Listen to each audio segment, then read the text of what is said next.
But for me, when we joked about the start, the LinkedIn Live stuff, for me, this is the Yeah. best content because it's real stuff that nobody ever talks about. And it's, when you Yes. get people that there's various PR companies that have their paid clients, but when they interview them, it's scripted. It is so cheese. It's like, so tell us about new product X. Well, and you just want to die. It's so like 90s. But actually, in trying to build genuine relationships and rapport with people, because of that interaction there about, there'll be people in that situation who, I remember once was, I'd been in business a month and I did a video, typical, which is about my first month in business. And I just put out on LinkedIn. And there was an event like a week later, and there was a lady who didn't know she existed and stuff. And she went, "Oh, I saw that video and I thought it was really good." And what it was just an honest like approach of, you know what, this is how I found it. And I think it's that, again, humility in some ways can be a USP, because not many people actually talk honestly about, you know what, I did worry about that, but I did this, I did Yeah. that. And that again can be a USP or a superpower. My voice is going today. But it's that kind of thing that gives you the platform. But then likewise, the fact that say 90% of your work now is online, what that means is that you have a much bigger pool to fish in. So for instance, when you're in Yeah. person, it probably was UK wide that you could do stuff with. Now, in theory, you could train anywhere in the world, and you've set up your business to do it. It's really interesting as well because it's presented. Sorry, I know we're still talking here, but it's presented a different set of challenges. So I did that thing of like I moved everything online. I did this, did that, I did the other, and went after some work that I wouldn't maybe normally go after because I could deliver it differently, so on and so forth. It's been really interesting sort of coming out the other end of the pandemic, though, of course, because we're now at the point where people are wanting to be back face to face. So all of a sudden it's like, oh, great, well, are you going to come down for the day? And I'm like, going through my diary, like, No, because because all of a sudden I've got like an hour here, 2 hours there, a 3 hour workshop, this, that. So all of a sudden, whereas a bit like you, I was always like primarily selling days and half days, that was very much like the norm for a lot of what we do, consultancy training, that tends to be the pattern. And I mean, there'd be some drop-in calls, but I mean that would not, wouldn't be like huge. Whereas now it's like my diary is got loads of different clients in all on the same day, and that's a lot of fun. I you're a mean, lot there's more sometimes you efficient. get at the end of the day, yeah, you can be. I mean, sometimes at the end of the day you're a bit like, oh, I can't talk to another person. My husband says, "How was your day?" And I'm like, and he's like, "You've been on Zoom all day, haven't you?" And I'm like, "Uh-huh." He's like, "I'll make you a glass of wine, dear."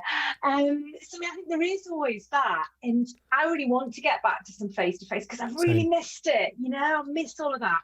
But I think it's why I was saying I'm quite excited about what's going to happen next, because there is going to have to be another shift in my business to make this hybrid solution really work for the future. Just whatever works best for you. Do the maths. See what works out. Because if people want an hour's worth of training and they pay you 300 quid to do it, that's fine. Do it via Zoom. Because then you could fit 8 of those in a single day. You know what I mean? Yeah. And it's just, people never wanted to pay for travel time. And it's just, I think the Yeah. balance is, you're very good in person. I enjoy that as well. And I think I also want to do more face-to-face stuff. But the thing that I find funny is that it's, from a business development point of view, it's good to see people in person every 6 months or so, because you get to connect, you get to body language and have a coffee and have a natter and keep the relationship going. That then for me, you can then jump into Zoom and it's the same as where if you've only ever met people on Zoom, you're like, I don't know how tall Victoria is. You could be 7 foot tall, but there's a lot of stuff that you never know in person. And I think that's where the hybrid will come in. But from a Yes. business point of view, just do the maths on what works and say, yeah, I'll come down and do some training, but the price is triple. Just because of And what?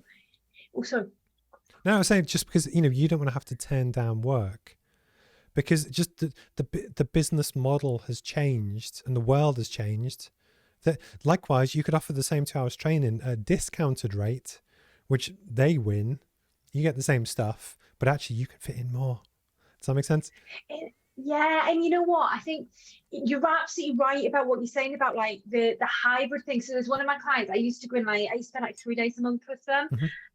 And we used to do all sorts on that time, but it'd be like 3 full days and normally a few odds and sods around the outside, you know, a couple of calls here and there.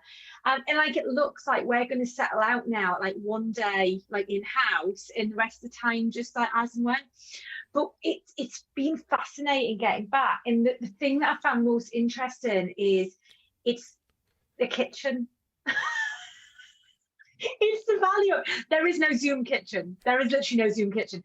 And there's been a particular challenge that had been going on for quite a while in the business, and I could not get to the bottom of why we didn't seem to be able to make any progress in it. It took me exactly And it's the 3 kind of and a thing half people tell you minutes. offline. Yeah, leaning on the bench in the kitchen with a cup of coffee. I haven't just boiled the kettle, and you suddenly find, well, you know what though? It's because Yeah. and we solved the problem like within the next hour or so. So I think there's definitely a place for some of that, because I think some of that offline intelligence, that like the down low on what's going on in the culture, if that makes sense, I think especially from a consultancy point of view, I think can be really valuable. And I mean, that allowed me to completely shortcut, and I look like a genius. I love it when I look like a genius. But that's what I've found. I've found the training we can do, you know, we can do everything online, but the informality that you can have by going on site, I think that can really be something that adds to the result that you get. And I think equally when you're working with salespeople, I think especially if you look at the change in their results, it's really helpful, I've always found, to be sat next to them. Because then it goes, so what's that about then? Oh, well, right, what it really is we don't get paid for that on the commission scheme. And you're like, what do you mean you don't get paid for that on the commission scheme? And yet again, you would never have got to that, which is the underlying issue. So I think this blended hybrid sort of how we're going to come out with it, I think it's going to be super exciting. I'm quite excited about it. Can you tell? I think you're excited about everything, but that's nice. It's lovely. So my other question, and I think we're very quickly, this is going to be the longest interview I've ever done. Oh my goodness. Oh no. Oh my goodness. I've just seen the time. Yeah. Okay. No, it's honestly, but it's like if you had children waiting. My interview 2 weeks ago, Catherine, she's lovely, female inventor in Northeast, had her kids come back from school, crawl under the back of a thing to get to their bedroom. And it was funny because I could see it, but the way I cropped it, the viewers couldn't.